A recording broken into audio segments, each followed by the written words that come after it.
এবং মিলিন হয়ে যাচ্ছিল।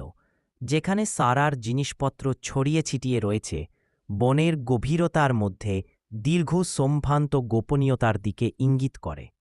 একটি বিশাল মেপেল গাছের সামনে তারা অবশেষে সারাকে খুঁজে পায়, কিন্তু তার গতিহীন ফর্মটি শক্তভাবে মোচড় দিয়ে বেঁধে রেখেছে, যেন একটি অন্তহীন দুঃস্বপ্নের মধ্যে আটকা পড়েছে, যা থেকে সে জাগ্রত হতে পারছে না। কিছু সময় পরে যখন তাদের হোশ ফিরল, তখন তারা দেখল যে নীল আলোটি একটি স্বচ্ছ ব্যক্তিত্বের সাথে একীকৃত হয়ে মানুষের আকৃতি ধারণ করল।